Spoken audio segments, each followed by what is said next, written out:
You're listening to Season 2 of the Mies podcast. I'm your host, Josh Sharkey, the founder and CEO of Mies, a culinary operating system for food professionals. On the show, we're going to talk to high performers in the food business, everything from chefs to CEOs, technologists, writers, investors, and more, about how they innovate and operate and how they consistently execute at a high level, day after day. And I would really love it if you could drop us a 5-star review anywhere that you listen to your podcast. That could be Apple, that could be Spotify, could be Google. I'm not picky. Anywhere works, but I really appreciate the support. And as always, I hope you enjoy the show. Alrighty, my guest today is Brandon Barton. And this was a bit of an ad hoc episode in that Brandon and I catch up pretty often, maybe once every couple weeks or once a month, and just chat about running food tech companies. Brandon is the CEO of a company called Byte. It's a software technology company focusing on kiosks, specifically in the hospitality space, and more specifically in QSR and fast casual restaurants. So if you walk up and you want to order something at one of those little kiosks, odds are very often you might be encountering his technology. Brandon and I got to know each other years ago. We both worked for Chef Floyd Cardoz by way of Danny Meyer at a restaurant called Tabla, and he went to Cornell, and that's how he ended up, I think, meeting some of the folks that brought him to Tabla. But he's, a credible hospitality professional and also an incredible salesperson. He's been a great advisor to me as we've grown as a company, because we, at Mies, my company, we're not a sales-driven organization, and Brandon is a bit of an expert as it comes to the methodologies and the ways in which you think about sales as it relates to just helping customers. And I'm sure he deploys that into how he runs his company. So we spend a lot of time today talking about Byte and future of kiosk technology and, of course, a little bit of AI and leadership. And Brandon is a parent of 2 children, as am I. And so we talk about how parenting impacts you as a leader, you as a person, you as a professional, and other things related to leadership. We share stories, as we always do, about what it's like running a startup, specifically a venture-backed startup, raising capital and things like that. And generally speaking, just had a great time catching up, as always. So I hope you enjoy what is typically a usual conversation for Brandon and I, but hopefully sharing some insights into the world of food technology and hospitality. So please enjoy. And if I haven't mentioned enough before, I would love it if you could share a review, ideally a 5-star review, wherever you listen to this podcast. Have a nice day and enjoy the episode.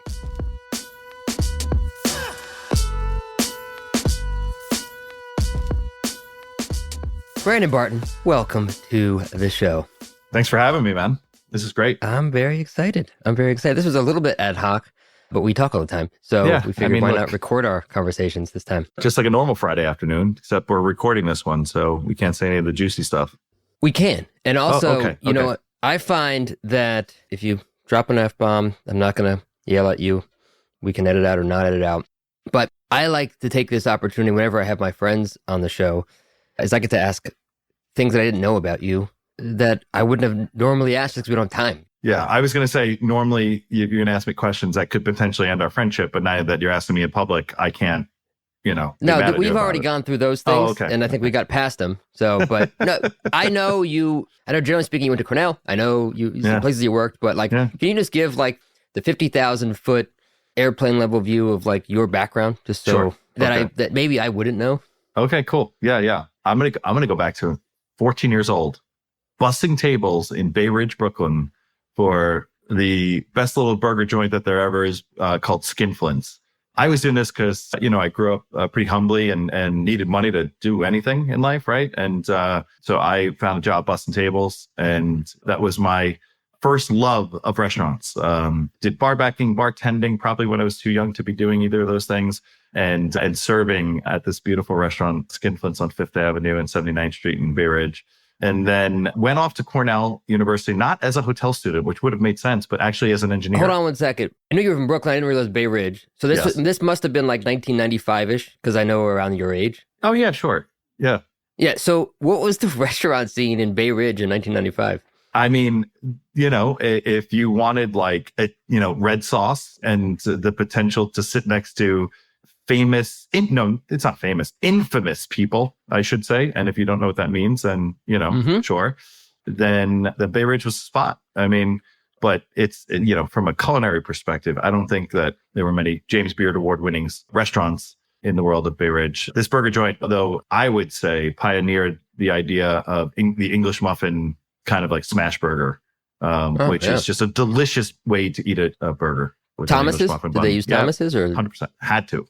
Hand cut fries every single day. Muffin. I mean, Skinflint's still there. It's absolutely delicious. Thomas's is such a good English muffin, by the way. Like, I like the Bays, you know, they're like a little bit fancier and like, but Thomas is like softer and it gets crunchier and it's more like, you know, I don't know, like pliable is the right word, but there are a few like food and condiment and stuff, such categories that I'm like straight down the middle on. There is no such thing as an English muffin outside of Thomas's in my world. And, you know, just like if I need to put ketchup on something and it's not Heinz ketchup, it tastes weird to me. I agree with you there. Mayonnaise is delicious, but Hellman's is exactly what I want on a sandwich. Sorry. No, I agree. I mean, I will say a good, like more like home baked or artisan English muffin has its place, but not for most things, you know? But there are times when it's good. And I think a Bay's English muffin is actually really good for an egg sandwich, but not as good for a burger. Oh, really? But Heinz ketchup, 100%. Like when I see like someone made a homemade ketchup, I'm like, can you just also please have Heinz? Because that's what I'm putting on my fries. No disrespect to Sir Kensington's, which made a run. You know what I mean? Great job by them. But like, and good there's ketchup a reason too. they discontinued it. I mean, it's because there's a thing, you know, and even the folks who like make their own soda, that's also pretty cool. But Coca-Cola is pretty distinct. It's pretty. There are some like, I mean, Maine Root I think is really good, and then there's a Fox and Park out of Connecticut, like around the New Haven area. That soda is really good too. But in terms of a cola, yeah, there's nothing really better. I get mad when someone makes another cola because it's like it's just never going to be the same. I go to the movie theater. I want a 32-ounce, disgustingly sized, you know, Coca-Cola. Yeah, and if you eat a Domino's pizza, by the way, you have to have Coca-Cola. It's the only pairing. It's the only pairing. And it just tastes so good together. Yeah, exactly. The grease and the fat, and then mayonnaise actually a little bit like, so Hellman's is like king, I think, but Duke's is also really good for some things. And I only like a homemade mayonnaise if it's on something that's like seafood, where it's like a really rich mayonnaise and I'm going to whip it into crab or something like that. But like for the most part, it's just Hellman's. Well, I mean, you won't catch me taking French fries and dipping them in Hellman's. That's not what it's for me. But like, if you want to make a sandwich with cheese and meat on it, it's kind of has to be Hellman's. Like, I don't need it to be better than that. What's your take on Kewpie? It's delicious, like incredible, and like again fits in the right spots. Like Kewpie mayo, right? Isn't the majority if you're making like a spicy tuna roll, Kewpie mayo is what you're making the spicy mayo with. Kewpie is pretty much all you need. You can add right. So like I mean, there again, taste profile, sure, perfect. And if I grew up in Roppongi instead of Bay Ridge, Kewpie would be number one. You know? Yeah. All right. Well, we diverge. So here I am. No, and look, I went off to college, to Cornell. I was fortunate enough to get in. I really wasn't even like looking at Cornell to go to, and I went in as an engineer. Software engineer? Yeah. Well, no, actually a civil engineer. I wanted to build buildings. I wanted to play with Legos for the rest of my life, like my son does now. Nice. Why did you transfer to hospitality? Well, here's the thing. I looked around the room about halfway through the semester, and I was like, I don't want to work with these people for the rest of my life. It's really unfortunate because I'm sure great people who are civil engineers. That's fine. But I probably should have walked across the quad to the software engineering side of things. Life might have been different as, you and I were graduating around the same time, 2003, 2004. So when companies like Facebook and Google were recruiting software engineers, could have been fun. I don't know if I would have been as satiated with wine and food as my career took me. But I looked around and I said, oh my gosh, I can't believe I can actually have a career in working in restaurants. I don't know if I ever put that together. Something that I had worked for 4 years and I loved it. And I moved over to the hotel school, and it was where I fit. I was just very fortunate to be in the same place that had a hotel school that was arguably the best in the world, and went through 4 years of that, and then actually went to go work in actual restaurants, right? Not a lot of people from the hotel school at that time would go do that. Many work in real estate today and finance and all this other stuff. And my passion was working in restaurants. I went to go work for Patina Group at Rock Center Cafe, Sea Grill, and the Rink Bar. And for anyone who knows what those are the three restaurants that used to be surrounding the Rockefeller Center ice rink and the Christmas tree. And you would count, it's almost like you would count in dog years. So if you were there 1 year, it was kind of like being there 3 seasons. And so it really counts as 3 years on your life, because I arguably at the time, there is no busier restaurant in the world than Rockefeller Center's restaurants during, I don't know, it's like November 20th to January 2nd. And we worked every single day of those 6 to 8 weeks every year. I don't know. And you were front of the house, right? 16 hours a day. Yeah, I was front of house. I actually worked in like the receiving department too. So if you can imagine the amount of fish that would come in the morning to that place, sea grill especially, I learned things like salmon smells like cucumber, like really fresh salmon smells like cucumber, clear eyes on the fish, healthy gills, and just really cool stuff. And then one season I worked, it's a good lesson. I'll talk about this story. I worked in a restaurant called Cucina Company, more like a grab and go type of place. And I was in charge of the porters. And I learned one of the best lessons of my career in doing this. First of all, I was humbled as anything, because, here I am, Ivy League grad, got to be doing great things. Let me go, serving wine and stuff like that. And they had the foresight to say, hey, this guy needs perhaps to take a little chip off his shoulder and go work. So, most of the people listening know what porters do, and they're some of the backbone of many restaurants, right? They're making sure that everything stays clean. And I remember getting into a situation where this is just a mess and nobody wanted to do their jobs well, and nobody had pride in what they did. And we played a simple game every day. And it's kind of like giving a gold star, if you will. But at the end of the day, somebody's name went on to a board where below on the top of it, I had who's number one. And so every single day, a new person, or maybe the same person, would, almost like the reverse of going in the doghouse, they would go as who's number one. So everyone's name was on the board and they would go to number one. And so all day, all we talked about, all we, goaded each other on was who's going to get number one today. And so everyone busted their ass. Everyone worked harder and figured out more efficiencies in like a crazy dish pit, or like the timing of getting the floors cleaned, or timing of restocking and things like that, just to be number one. And in those moments, I learned that taking pride in one's job is not just about how much money you make or how much responsibility you have, but just the recognition that you can give to people just simply by telling them that they've done a great job for that specific day. And like, I'll never forget that team. It was so fun to motivate folks who are probably getting least paid in the restaurant to excel at what they're doing. Yeah, it's so interesting. When you said that, I was thinking that you were going to talk about the importance of incentives, like... Well, it is, but not all incentives come with dollar signs. Yeah. Well, just the idea that you today I want to be number one, and that drives me to work harder, to push harder, because there's this there's some sort of, carrot, right? I thought that's where you're going. That's interesting. It's so funny, like the lessons we learn in restaurants that have nothing to do with, or that have so much more to do with life and business than just, every restaurant I ever worked in, there's like so many lessons I learned that I'm like, oh yeah, this is a life lesson, not, I remember the first time I was working at Oceana, probably around the time that you were working at Sea Grill. It was like 2001, maybe a little earlier. Rick Moonen wanted to teach me how to make he needed us to make the crab cake mayo. And I'm like, oh yeah, he's going to show me how to make the crab cake mayo. And so he's like, all right, we're going to make it this morning at 10 a.m.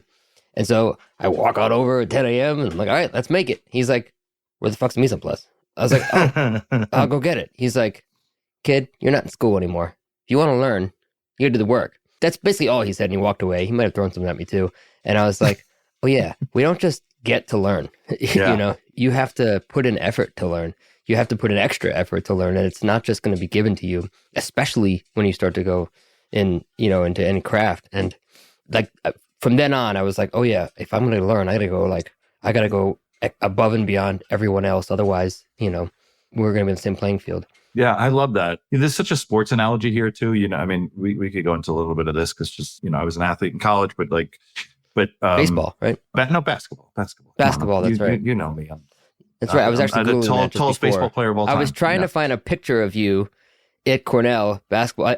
There was something you came up for Brooklyn basketball, but I couldn't. And you came up for Cornell, but there was no pictures. I was like, I need a picture of Brandon. 20 years ago. Do you want me to just start pulling pictures of your past? No. So in any case, I was just gonna say, there's so many things that were done wrong back then from a management standpoint. You threw in and he probably threw something at me, right? And you and I both know that, and those things are bad. And those things are really bad. we don't need, probably you and I are not the ones to necessarily go and cover that. But I will say in some disciplined styles of management that you do find in sports and that you do find in a kitchen, there are a lot of beautiful things that come of it.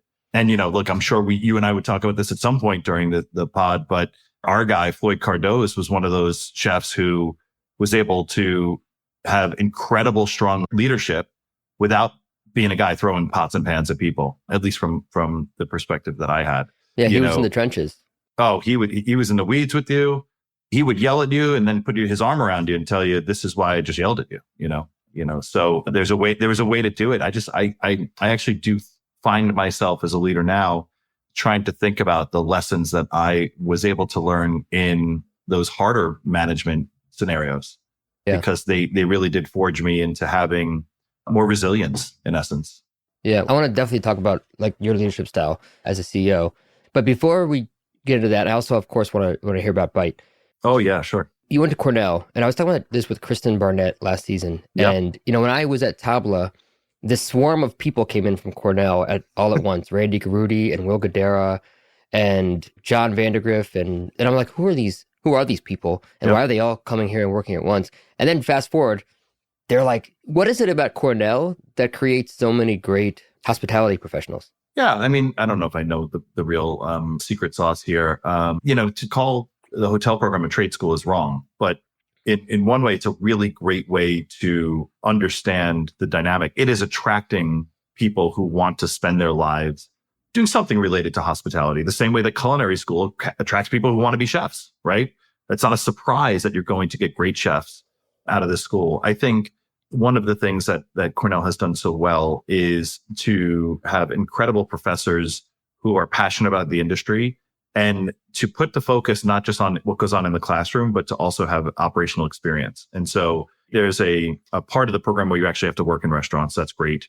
Or sorry, not restaurants, but in hospitality. You could fulfill this by working in a hotel or working in restaurants. So it's mandated that one summer you got to go and do an internship, and it is lauded. And the students that are there understand who are the badass other students, right? The ones who have gone and worked and done internships for Union Square Hospitality Group or Shake Shack, or gone and staged at the French Laundry for the summer or something like that at the time, right? Although, that'd be pretty cool now as well. And you strive for that. You strive to do that rather than go back to your hometown and work in Skinflints for the summer. That's not the point. You want to go work as front desk of the Four Seasons. And I think that the network is incredibly important. Hotel students and hoteliers, as we call ourselves, always will open doors for other hoteliers because of the shared experience that we've gone through.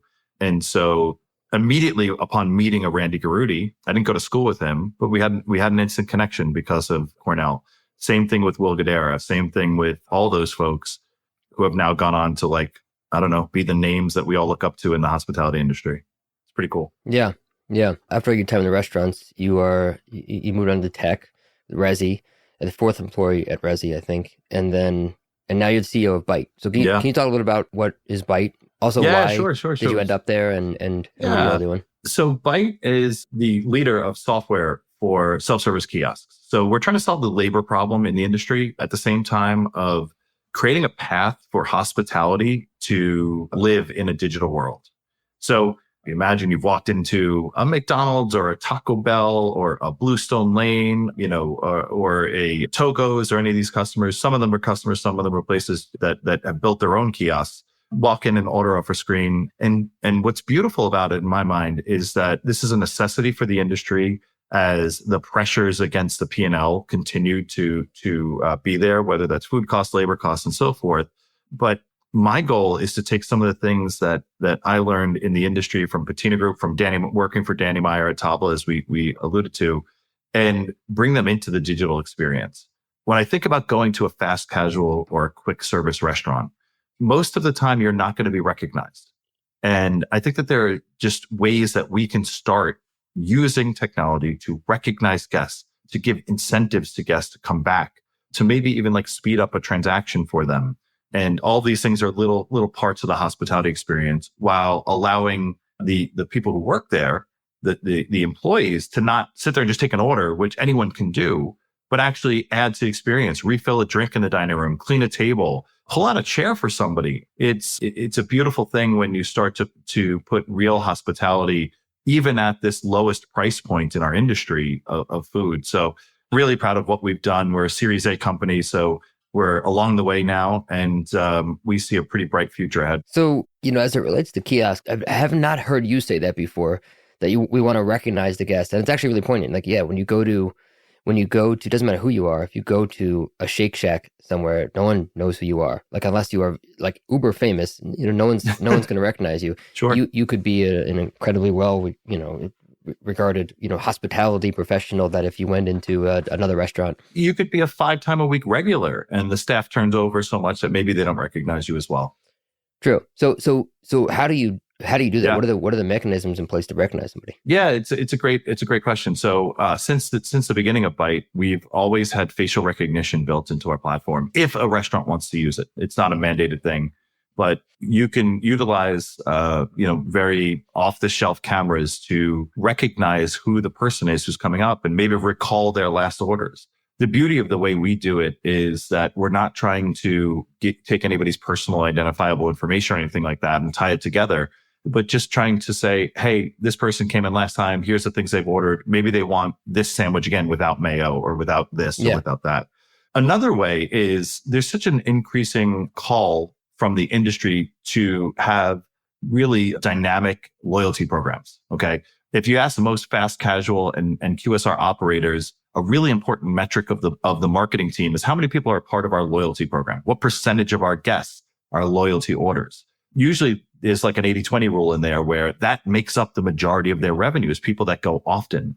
And so even if it's not using biometrics or facial recognition and some of these other things, the idea to type in your phone number or type in, or scan your phone or something like that to identify who that person is, so that I could, as a software company, perhaps look at your whole history of ordering and give you the best suggestions that you want that are personalized to you, give you a personalized experience, show the rewards that are available to you, and give you that kind of recognition, so to speak, digitally. That's really powerful. And the more that the industry moves towards, and this is not for fine dining, this is for, the casual, or the fast casual and QSRs, the more that we move towards 100% digital ordering, the more these magical experiences will be unlocked.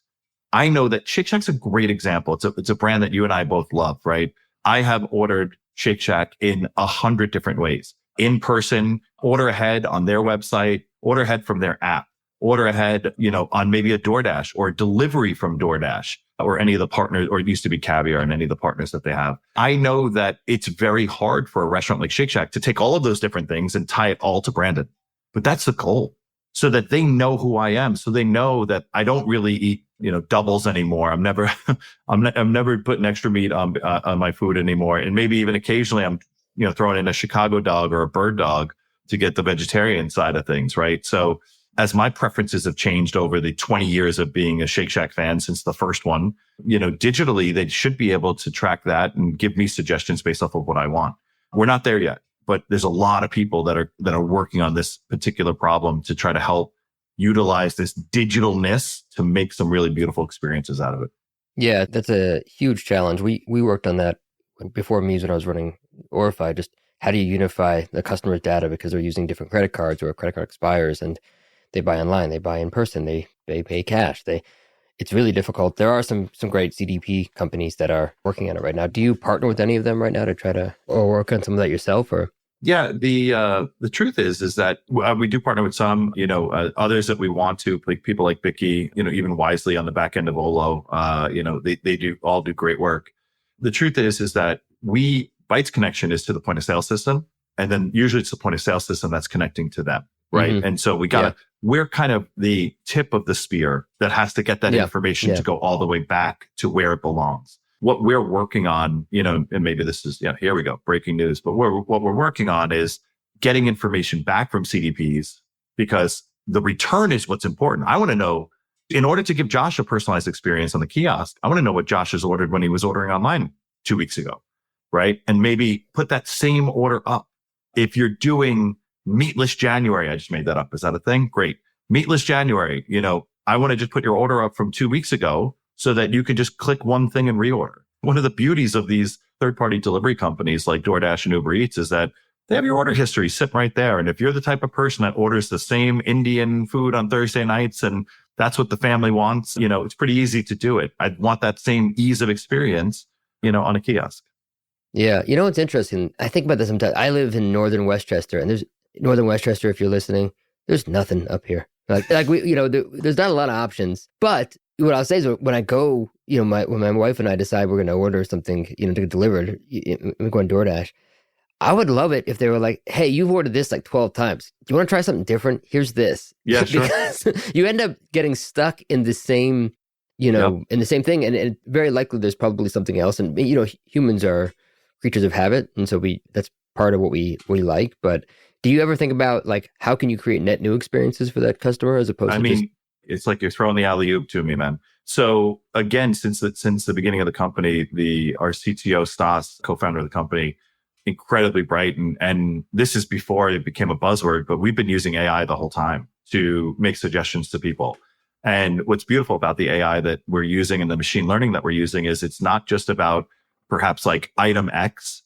We also can see, because we're telling the guest what's in the item, right? I'm telling you that a side paneer has spinach and paneer cheese and this and that. We might take some of those attributes and then that feeds into what the suggestions will make. So if the item is spicy, and we see that you're particular to like spicy items, we might suggest something that's spicy. And AI does a great job of this. AI does a really great job of taking a bunch of things that don't seemingly have a connection and spit out something that could potentially have a connection to it. Item correlation, category correlation, all this stuff. So yeah, I love the idea that we are making suggestions to people of items that they may not have thought of, right? And to just double down on the point, I don't think this happens if you just have a static menu board. You walk into a restaurant, you see the menu board, you order the same thing you want.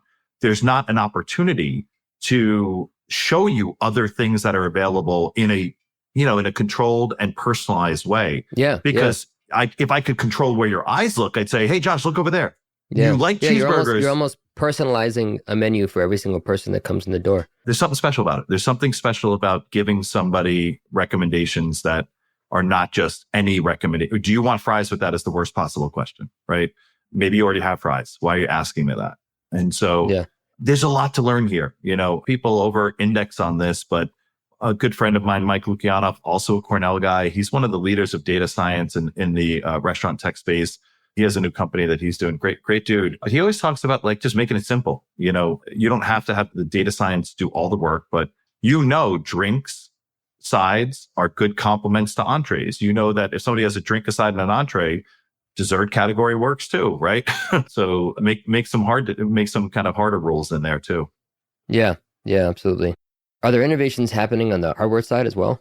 We're fortunate that we are a software company and can work with a lot of different hardware partners. That includes people like Elo who do incredible touchscreens. Companies they invented the touchscreen over 50 years ago.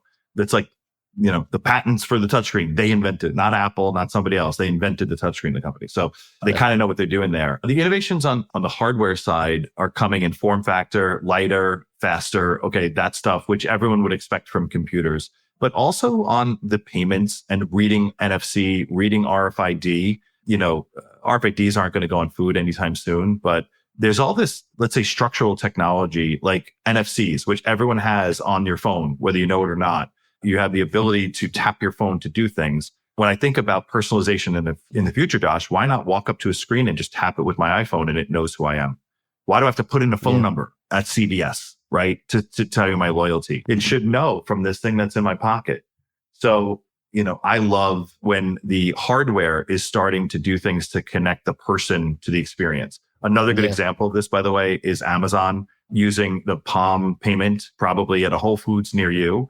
I spoke to two people who are over 70 years old this weekend who said they love using it because they just don't want to fumble around with their wallet and trying to get a credit card out.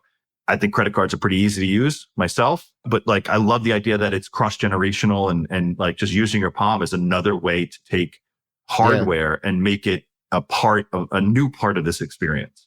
Yeah. It's funny. I don't think I've carried cash in 8-9 years, something like that. It's a problem actually because I never have cash. But now I never even carry my credit card because I have a watch, I Yeah. have a phone, and 90% of the time I'm just paying by like putting my watch in front of something, and that's how I pay. Yep.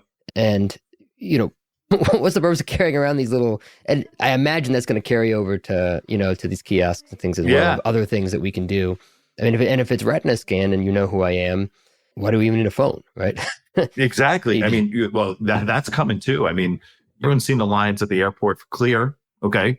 That's retina scanning. That's thumbprints. That's all the things. I'm not scared of that. I actually somewhat appreciate the idea, even in some of the airlines that are now allowing you to board by scanning your face, or even come into the country on global entry by scanning your face.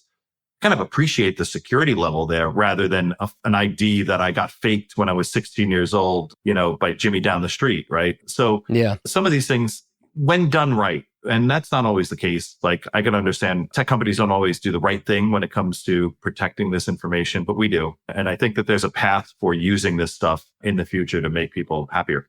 Cool, man. Well, I'd love to talk a little bit like nuts and bolts about how you operate. Yeah, sure. So in terms of like being the CEO of a startup tech company, Yeah. right? I'd love to understand, we were talking about your leadership style, but like you're also an exceptional sales leader. So there's all these factors that sort of make you who you are as a leader, right? You have this hospitality experience, you have a restaurant experience, you're an incredible sales leader. You've helped me in tons of ways. You're also a parent, right? Which is, we can both, speak for how much Relate that to impacts sure. as a leader, but like, who are you as a leader and how do those things play into, how you lead your team? Yeah. I mean, first and foremost, I'd love to think, and this is perhaps, I'm going to idealize. So if my team's listening to this, I'm sure you could poke holes in this. I'm not a perfect leader. I know that. And I'm on the path to try to be, that's for sure. I'd like to think of myself as a servant leader for sure. The idea that my job is to be in service to the team around me to help them do their job better. As a CEO, you have the most general role in the entire company. You basically oversee everything all at once. And so you might, in certain areas, be the only one with the purview to see how things are interconnected. And so my job is to put great leaders in the heads of their roles, help them to understand what to do, and then help them to do it. And so I hope I execute on that. And I know I try every day to do that. I also view myself as somebody who wants to think about my team first. It's really important that our customers are happy, but in a very Danny way, take care of your people. And the team around me, if I don't take care of them, how could they take care of our customers correctly? What do you do when someone makes a mistake? How do you handle it? Yeah, I mean, look, there's some old adages here. I do my best not to, I guess the adage is praise in public, discipline in private. Okay. And so I'm never one to try to call out any behaviors that I don't like seeing in public. But the first thing I do is try to understand, why did somebody do that? There might be a reason that I don't understand. I remember goes back to Tracy Wilson and Terry Coughlin, GMs of Tabla. Somebody shows up. Yeah, there you go. Shout out Tracy Wilson. First time, I'm sure, for the pod, right? But somebody shows up to the restaurant who works for you, a busboy or something, or a server, shows up 20 minutes late. You don't ask them, what happened. The first thing you say is, how are you? Is everything okay? Right? You don't know if that person got in a car accident, a bike accident, got mugged on the way in. Who knows? And I think the same thing applies when somebody makes a mistake. Hey, I noticed you did this way. Tell me why you did it that way, right? And say, okay, this is the way that I think it would be done better, and here's why. And you owe that explanation to people as to why you think it could be done a different way. It's so fun in my mind that we now have this like remote culture. By the way, sales always has. I laugh at the remote culture stuff because when I was at Resi, I managed people, all across the country and interacted with people all across the globe. We had a team member in Australia who I brought into Resi, and, I was on the phone with her weekly talking about sales strategies and stuff. Right. So, but I love, especially with the team at Byte, we have people that have come up with different personalities, and some people like direct feedback. Some people like, to be a little bit more indirect with it or soft. The people who might like softer feedback when direct feedback comes at them feel like it's aggression.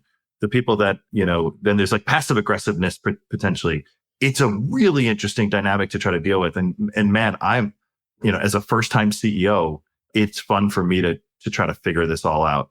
And I don't do it alone, by the way. I mean, like I should give a shout out to, the mentors that I've had along the way, from from people like Will Guidara, who I call in my time of crises, to Jim Tenner, who's on my independent on my board, but also a good friend of mine, Sam Jacobs, who runs the Pavilion Group. You and I have talked about that a bunch. Like he's the Pavilion Group and what they do in terms of crafting sales leaders, marketing leaders. And then they have this thing called CEO Pavilion, which has just been unbelievable for me to have access to reach out to people who are like Series B, Series C, badass 3-time CEOs who I can talk to and just say, hey, this is the issue that I'm coming up against. What can I do about it? You know? This show is brought to you by, you guessed it, Meez. Meez helps thousands of restaurants and food service businesses all over the world build profitable menus and scale their business successfully. If you're looking to organize your recipe IP and train your teams to put out consistent product every day in less time than ever before, then Meez is just for you. And you can transform all those old Google Docs and Word docs and PDFs and spreadsheets and Google Sheets into dynamic, actionable recipes in Meez in lightning speed. Plus, stop all that manual work of processing invoices because Meez will digitize all your purchases automatically. And there's a built-in database of ingredient yields, prep yields, and unit of measure conversions for every ingredient, which means you're going to get laser-accurate food costs in a fraction of the time.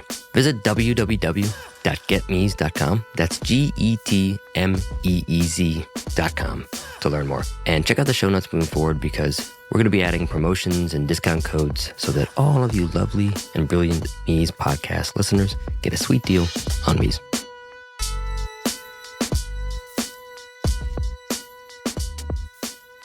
Yeah, having those platforms are so helpful. I have a shout out here. There's a platform called Hampton, and it's similar, and it's just a bunch of CEOs of different types of companies. You have to have a certain amount of revenue to get there, but it's awesome. And Sam Parra and his team has put together this really like amazing platform, and it's just so helpful to be able to ask questions. And in any of these cases, you know, there's a bit of an island. You know, you feel like you're on an island, and so like having that help is really great. I feel like this is going to be like a broken record because yesterday, I was interviewing a really awesome chef named Evan Hennessy, and we were talking about the same exact thing. Oh, wow. And I had the broken record here is that I said this yesterday, but whatever. I had a 360 review, and one of the things that was most clear was like, I don't ask why enough. I just jump right to the thing is how we're going to fix this. And it's funny because I have pretty like steadfast philosophy that like everything is my fault, right? So like if anything goes wrong in the company that somebody did, I either hired the wrong person, I didn't train them right, I didn't manage them the way that they're supposed to be managed, or I didn't motivate them the right way. And it's so funny how often when things go wrong, it's so difficult to remember that in the moment. Like, wait a second, what's going on? Why did this person do this? I wonder what's going on either personally or because of the frameworks that we've set up for making decisions, the environment that we created that like could be better. Like, what was it that caused this mistake? Because it's not very often that someone is just not good or is a bad person. They might be in the wrong role, but it's up to us to like create, and learn. Every time one of these mistakes happen, we learn how we need to make it better, not just them. And that's one of the most fun parts about being a CEO is that. The thing that I took from what you just said that I wonder if it's a nugget you've ever thought about, you think that everything is like something that you've done wrong, right? But I really wonder if your employees know that you're thinking that in the background. Because if your actions were to them, with them, had the context of like a sign above you that said, I was wrong about this, and you were doing the same thing, they probably would react differently but they don't know that it's sitting there. And you're like, fuck, I did this wrong. And this is why I'm reacting so quick to it because I hate doing things wrong. Yeah. There's like this context that other people don't have. By the way, I should say this is like the Richard Carrane and or Tracy Wilson's line of ask the question before you say the thing. That's the most succinct way in my mind to say, how do you deal with problems? Make sure you ask the question first before you jump in with the solution, Yeah, absolutely. It has a huge impact, when something does go wrong that you didn't expect, right? Because it doesn't necessarily mean they did something wrong. It's just not the thing that you expected them to do. Just ask why. Because typically what ends up happening is you're like, oh, wow, I didn't even think about that you would go there, or that you had these concerns and that's why you did this, or you were trying to do this. Like, no matter what, it's not necessarily, I think it's a little negative to say like, I'm wrong in these situations, but it's my responsibility to create the environment where everyone is, meeting expectations. And if they're not, it's not very often that it's because of them. No. It's definitely not. And 99% of people that work with you and for you want to do a job well. They want to do it great. Yeah, exactly. If they're doing something, it's not because they're trying to screw something up. They're trying to do it well. Sometimes, and that's why it really is like for me, it's either you hired the wrong person for the wrong job, didn't manage them well, didn't train them well, or didn't motivate them. And the first one is the hardest one, right? Because sometimes they are not meeting expectations. And it's not because it is that it's not right? Like they're not doing the right thing. They're not, executing the way that they need to execute. But might be because you just hired the wrong person. And that's the worst. Because that's the hardest one, because it's still on you, but you have to, you have handle to make a change. Yeah. And it's not their fault typically, unless they sort of, made it very clear and that this is something they're very good at. And there was it's very difficult to test that, and you didn't test it ahead of time, but even then you can test most things. Anyways, so on leadership, the other thing that I'd love you and I talk about our kids a lot, and it is not easy having two kids. It is not easy having two kids and having a job. Nope. It is not easy having two kids and being the CEO or an operator of any kind. I'm curious for you, what are the things that you've learned from being a parent that make you a different, I don't want to say better, but like that changed the way that you lead your team? Yeah, for sure. My team is not my children, right? Let's say that flat out. And let's also just really clearly state, I am not the CEO of my house. That belongs to my 4-year-old, Jane Barton, who is unequivocally, she's probably co-CEO with my wife of my home. That woman is a force of nature. And if you come across her in the future, you will be lucky, because she has fire to give, man. It's awesome. But I'm not the CEO of my house. What's great about kids is that they're, by nature, they're naive to the world, right? And so even silly things, I said to my it's snowing here in Connecticut and icy everywhere. And so my son goes to kindergarten, and I said, did you play this game at break? Whatever they call it, recess, sure. And he said, no, we're not allowed to do that, and that, because there's ice on everything. And I said, oh, there's ice on all the equipment. And then we keep talking. And about 3 minutes later, he comes back and goes, Dad, what's equipment? It's like, this is the analogy extended to conversation my sales team was having with my product team today. We're talking about specific things within products that, one team's saying this word and using it this way, and the other team's saying the same word, and they're both using it completely different ways that don't mean the same thing to each other. Being really clear about communication is one of those things. I'll just give you a second example with the kids that I wholeheartedly understand now. Is my kids get really disappointed, especially my oldest, when he doesn't do the right thing. And half the time that he may be accused of not doing the right thing, it's because we didn't tell him what the right thing to do was. I didn't know what to do. Why are you yelling at me? I didn't know I was supposed to put my shoes right over there, or not walk in the house with muddy shoes on, and he didn't, because he's never done that before, because he's never been on a train before. He didn't know you can't, change seats or something. And so you got to tell people what their job is. You got to help them to understand how they do it. And then you can expect things of it. You can't do that unless they know what to do and what their job is. No, it's so true. It's like there's countless. The naivete is a big one, because it helps you, at least for me, it helps me separate the person from the problem with my team. Because, with the child, when they do something wrong, you love your child. You're never going to be like, what the heck? You don't yell at them. You're like, hey man, we don't do that. We don't hit. I know it's okay to be angry, but it's not okay to hit, right? And they're not a hitter. They are a person you love, and they hit someone. And there's a reason why. They have these feelings that they're still trying to work on. It's the same thing with your team, right? Like if something happens, they still are great. And it's something that they did, is outside of, them that we need to sort of, explore. I think that is it's huge. And the other one, there's a book I love. Shout out to Adam Schafer. He's the one that told me about this. It's called The 1 Minute Manager. And, oh, sure. Go after compliments, right? Like you need to, who's the author? I forget the name of the author. So, okay, to say the explanation. Well, Yeah, generally speaking, it's just like you need to, find every reason to find the good. To, like you really basically you want to like compliment people often, right? And you see it so clearly in children that you never use negative motivation, right? It's like yeah, when they're starting to learn how to go bathroom or they're learning how to read, you're just any little thing, you're like, great job, great effort, you're constantly doing that.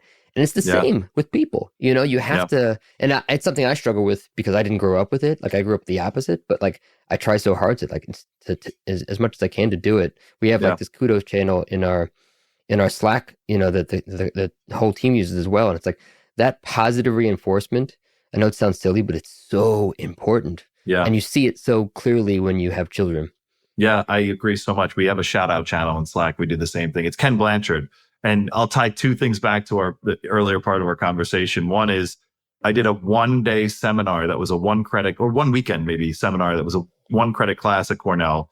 Ken Blanchard teaching the 1 minute manager. So, Oh, wow. 20 years ago, how far ahead of the curve, like why is Cornell great? It's, they were recognizing people like that back then to do those things. And I think that 1 minute manager mentality, it's exactly the who's number one today, and nobody ever felt bad about being number two, but it was always like, great job doing that. Great job doing this. And that high paced, everyone asks, I'm sure how many people have asked you, oh, is it really like the Bear restaurants? And I'm like, kinda, it can be.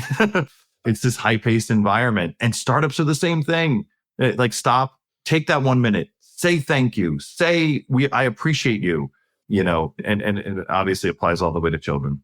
And look, Yeah. I'd be remiss not to think about, you and I have spoken a little bit about this. My wife also is somebody who works as a mother, and I totally recognize the incredible amounts of pressure that are put on mothers who work at and mothers who don't, by the way, clearly, but mothers who have jobs and mothers who work and have careers. That's even more than the society puts on men to do this. So I don't want to sound at all like I'm complaining because, when the school alert is only sent to the mothers and not to the fathers too, it's clearly society saying, this is your responsibility, which is bull, but we have a long way to come before, I know that the women that decide to have a family and work have the same level of equity in the workplace when it comes to levels of responsibility in the home life too. So yeah. And even if they don't work, I mean, oh my gosh, it is just, anybody that has kids knows this, it's just harder for the mom, no matter what. I mean, obviously, even after birth, which is of course all of that, but even as the kids grow, especially these first 3, 4, 5 years, they just gravitate to the mom so much more, and the mom has so much more put on her. It's tough. I mean, I really feel in for it, cisgender relationships, inclusive of everybody, but there's always a member of the family who will get it more. Oh yeah, thank you for clarifying that. I'm living in my bubble, but you're right. Okay, so kind of moving on from leadership and parenting and how it relates to it, I want to talk about startups because you were talking about your Series A startup and a couple things. One, let's talk a little bit about what it's like to be a venture-backed startup. Sure. And then a little bit about your experience raising capital. Yeah, sure. We'll talk a little bit about both. The venture-backed part is easier for me to understand because I've done that a couple times. Raising capital, this is my first rodeo at raising capital, so I don't claim to be an expert. We'll see. I think this is such self-selection, okay, right? But I actually think that everybody in their career should work in restaurants at some point. And I think also everybody in their career should doesn't necessarily need to be venture-backed, but find a startup to go work in. I think working in an environment with 3, 4, 5 people only working on a big problem together is such an enriching experience to your life. People say, throughout the word entrepreneur in a lot of different ways. If you do that, if you're one of the first 2 people, 3 people, 5 people, you're an entrepreneur. There's no question about it. You have taken that journey, whether it's your name on the front door or not. And I think you can really find out a lot of things. It might not be for everybody, but it's something to try. And hold on, man. That's such a good point that I never thought about. And I don't even know if it's the first 3, 4, or 5 because I have a small team. We're 30 some odd people. If you're in a startup, you are taking a leap, and that's very entrepreneurial. Like I've never thought about it that way, but yes, they're all entrepreneurs because they are taking a leap. They're taking, equity and, having a vested interest in this company succeeding and, taking a risk. Yep. That's huge. I never thought of it. That's so smart, man. I will disagree a little bit in that, like, I actually don't think that everyone should, because there are a lot of people that startups are just not right for you. Sure. Right. If you need a lot of structure, if you thrive on structure and not on autonomy, and you thrive on a very clear roadmap of like, this is it, you might not be right for a startup. And that's okay. That's totally okay. We need those people as well. If you're in a startup, you have to be okay with the ambiguity, because it doesn't, you're just not going to, be happy if you don't. Yeah. What's your job description? I don't know. These 3 things this week, but who knows next week? Yeah. The minute you start hearing early on in a startup from someone like, that's not my job, then that's not that doesn't mean that they're wrong or bad. It means that it just might not be the right time for them to be at this company. Yeah. Well, look, I mean, I guess my point is simply, if you've always loved structure and stayed in structure, how do you know if you'd like something that isn't? Go taste it, go try it for 3 months. And, again, maybe it's harder to get these jobs, but, not dissimilar to the world of restaurants, like having a small team, very entrepreneurial, all trying to achieve the same goal under, frankly, extreme pressure. And that's where the VC part of it comes in. Everyone lauds over the people who raise a lot of money. And I think it's just such the wrong metric to look at, because raising a lot of money means that somebody in the company, usually the CEO, is really good at telling the story about why this can be a very big company. But every time you raise money, you're increasing the pressure onto the rest of the team. You're increasing the goals. You're moving the goalposts back. You're making it harder on the company to be successful. And that's fine if you have a rocket ship like, I don't know, Starlink and Tesla or something like that, right? Like a SpaceX. Sure. Great. And it doesn't fit every business. But when you have companies that are more venture backed and still trying to be, 10x, maybe even 20x investments for these, the pressure's still there. And so operating under these restrictions that are saying you need to grow really fast, but not spend very high, and be efficient in that growth, gain customers while not losing customers because you're gaining them so fast that you're not paying attention to the ones that you have. It's like a beautiful juggling act. And, I was fortunate enough at Resi to be there from the early days, and then I left prior to the exit. It was really close to that time when the exit happened. And in those moments, in those times when you do see an exit and the pieces of paper that say they have that you have options become actual money and liquidity, man, that is special. And those moments are just like, they're worth it. They make all of the pressure and all of that worth it. It's just a wonderful kind of structure by which to learn how to run and be a business person. I mean, they are the exception, not the rule. Most of them don't. 100%. That doesn't happen. I think the biggest difference when you start to take venture capital is, to your point, is just an absolute expectation that there's an outsized return, that there's an asymmetrical return on capital. And that it's not enough to build a great product and a great company. There has to be an outsized return. And you look at a company like Pitch. I don't know if you've heard recently this. We use it all the time. It's an incredible app for creating presentations online and collaborating on them and sharing them. The founder and CEO is an incredible founder, incredible CEO. He was just ousted, and they raised an insane amount of capital. I think they raised like $100 million, something like that. And it's an incredible product, but they weren't growing fast enough. They had to downsize, and it's still an incredible product. It's exactly what you're saying. Like you set yourself up for these big growth expectations, and there's not that many companies that can grow at that level for that long and reach that, that pinnacle, at least at that, with that amount of time constraint and resource constraint. Let me add to that. I mean, there's this one thing that's kind of maybe something not a lot of people talk about. I know that the group in Pavilion does often, which is are you a venture business? Great if you're not a venture business and you run it like not a venture business. But when you try to run a not venture business like a venture business, you will fail often. Okay. And there's nothing wrong with not being a venture business. And I'm not saying to be a lifestyle business either, but we live at a time when there are a variety of different swim lanes for capital. Okay. which include this new category that I've learned a lot about called growth equity. Not private equity, not venture capital, but growth equity. These people that live in the middle, and their investment profile is not, I need one of these 10 companies to succeed 100x. Now think about that. The person who is investing in you sometimes, and shout out to all the VCs, love you guys. Please send us money. Okay, I'll send you equity. It's cool. But some philosophies are, I want one of these 10 companies to be 100x, and the rest, I want them to either get to 100 or die trying, right?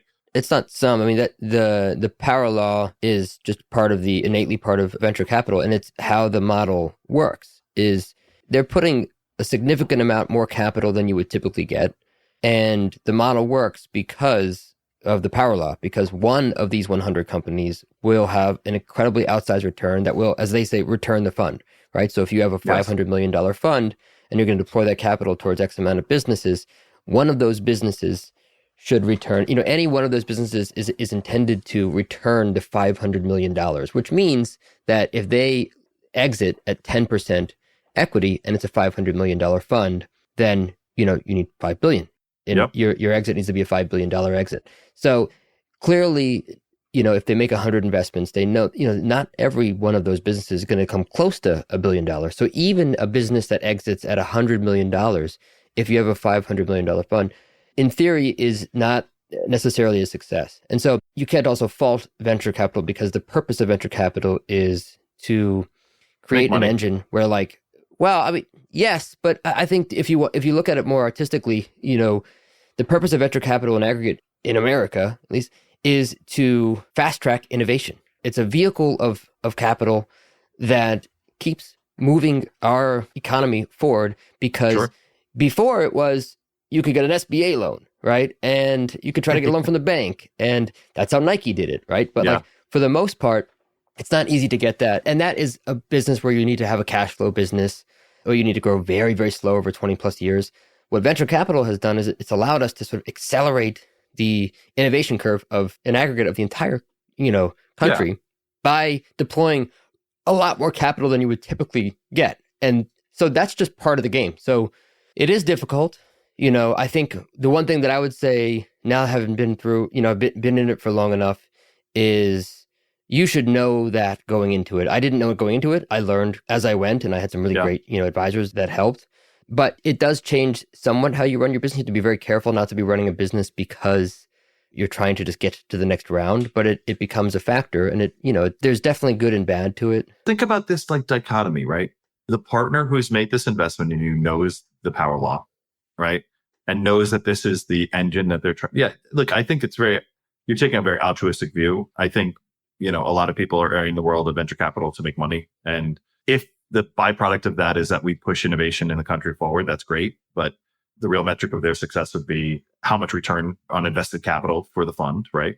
But the advice that partner is going to give you in a board meeting is to probably lead you more towards driving 100x exit than it is to making sure that your team will continue to have jobs in 24 months. Yeah, and I think that's true. And by the way, I don't think that every venture capital firm, is just in it because they want to drive innovation. The purpose of it is to drive innovation.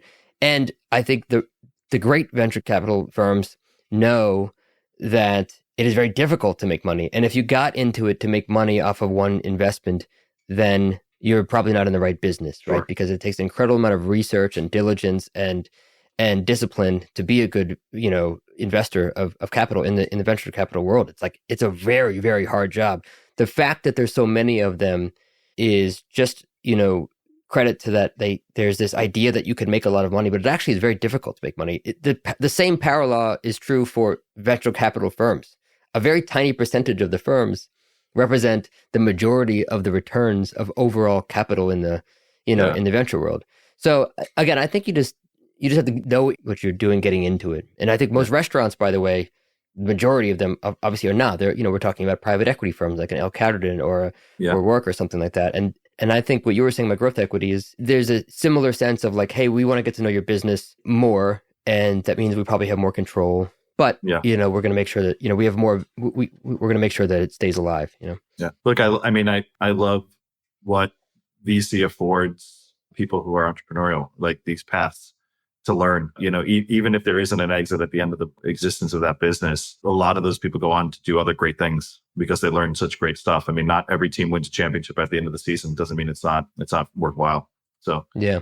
What do you see as like the biggest opportunities now with like let's just stick to just the restaurant hospitality industry. Like you've been in this for a while. You've seen a bunch of tech. You've seen a bunch of, you've been in the restaurants too. Like, what do you see over the next 10 years are the things that are like, that you're most excited about? Yeah, I think the dumb answer here is AI. And I'm not going to say that because like AI is basically saying air. Okay. Like code, AI is going to influence every single thing in our lives over the next 10 to 15 years, like the internet did when you and I were in high school and didn't have the internet, right? Or the internet was there and it was AOL and it was dial up and it was, the whole thing, whatever. So AI is in the background. Okay. But what I think is going to be driven off of that is automation. And I'm completely bullish on like what it would be like voice automation, voice AI. Good friends with the CEO of a company, Slang. They are doing voice AI for full service restaurants, taking a reservation, telling you hours of operations, having a conversation with a bot, which yes, that sounds perhaps to some a little bit like, I don't want to do that. But what if it was great? What if it was and it can get great. So I'm really bullish on voice AI to help restaurants do some things that should be automated. What else do you think they could, other than reservations, what are some other things that voice AI could? Drive-through. I mean, you have somebody that's sitting there just taking an order. The drive-through is a big category for voice AI. My friends at SoundHound and Converse AI and a bunch of others who are trying to capitalize on that marketplace. I think there are still places that take phone orders as well, right? You believe it or not. I don't know the statistics exactly, but I would say probably a third, 20% to a third of pizza orders in America are still taken over the phone. I know what my local spot that's around the corner from me here, I call and I just say, I'm going to come pick it up. They don't even take a credit card, like how crazy is that? Because you know what? They'll probably sell that pizza if I don't show up. So it's fine. Yeah. Does that then sort of carry over into kiosks as well then? No, so it's interesting. I think that there is a little bit of a carryover. We are friendly with a number of the voice AI companies because maybe one day that should be on a kiosk so I can walk up and talk to it. There's some things right now that are limiting there, like ambient noise and having a direct conversation with a directional microphone and things like that might get in the way. But if you think about, let's say going through a drive-through for a salad restaurant, okay? You say, hey, I'd love the Caesar salad. Having a screen there along with the voice AI makes so much sense because you can, the voice AI may say back, hey, what else would you like in your salad? And put up 20 different options. And you can go touch 3 of them or even say 3 of them. Who knows? Whatever is the easier experience for you. So I think a combination of touch plus voice is what makes sense rather than saying you can put cashews, you can put almond slices, you can put, walnuts, okay. Like just put the options up in front of me and let me choose. So I'm bullish on voice AI. I had the opportunity to go see Steve L's new restaurant, Colonel, in Manhattan, 3rd and Park, 24th and Park. Pretty incredible where the world of robotics is going for the back of house. I think we're in the very early days of it. I was reflecting on that experience today and I'll tell you what, it didn't feel great to be in the restaurant. It was cool. It was really cool, but like it didn't make me feel the warm and fuzzies of being in a restaurant, which you can feel in a quick service restaurant or a fast casual restaurant. You don't have to be in 11 Madison Park. You don't have to make something, high end to make it feel special. And I think Steve Ells will figure it out. God, that guy knows more about restaurants than I'll ever learn. Okay. As the founder of Chipotle and being wildly connected in the restaurant industry, but his, walking into that restaurant, it's pretty cool to see the machine and see the whole operation and see everything kind of made by a mechanical arm. And yet it just doesn't have the warm and fuzzies yet. It'll get there. Yeah. All right, man. Well, I'd love to know if there is anything else that you would like to share with this audience of chefs, restaurant operators, the audience. You know what? Until this moment, I was going to say, no, I don't have anything. But one thing that I think everybody should know, especially, look, at this point, I know more about restaurant technology than I know about being in a restaurant. Okay. I've spent more years doing it. But when you are in a restaurant and you're buying technology, there are two things I think you should absolutely do before buying technology. Number one, you should look at a technology company's Glassdoor page, and you should look at how people are treated in that company. I find if you look this up for some of the companies that are out there, and we know the names, you'll really easily suss out who are the people who are running an organization that doesn't care about others, and who is running an organization that does care about its people. And why is that important? Because it's important to you, restaurateur. You care about your people. You care about your guests. At the end of the day, that's who's going to end up being the recipient of either technology or technology products. And how could you put stuff in front of them that wasn't made by people who care about other people? That's one.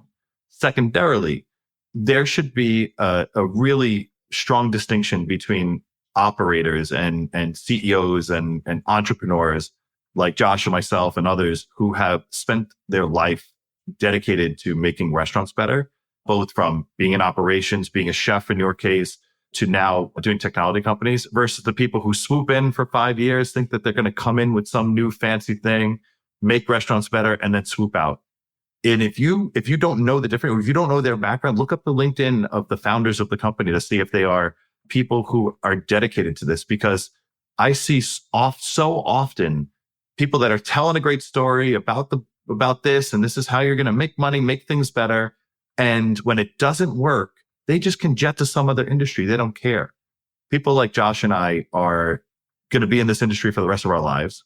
God bless our souls, And the reality is that I have to be honest with you, because my next company is going to be in this, and my next company is going to be in this, and I'm going to be in restaurants. I'm going to be in this forever. And these other folks can say whatever they want because they don't care. They can burn the relationship with you. So I think those two things are more important than whether the product's great. Yeah. I love that, man. Good advice. And also just always nice to catch up with you on a call. You too, brother. I thank you so much for having me on. I've been listening to many of these and been jealous. So I got my run. I love it, man. Thank you for having me, dude.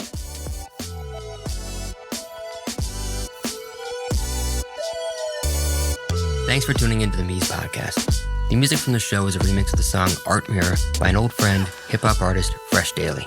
For show notes and more, visit getmees.com/podcast. That's GETMEEZ.com/podcast. If you enjoyed the show, I'd love it if you can share it with fellow entrepreneurs and culinary pros, and give us a 5-star rating wherever you listen to your podcasts.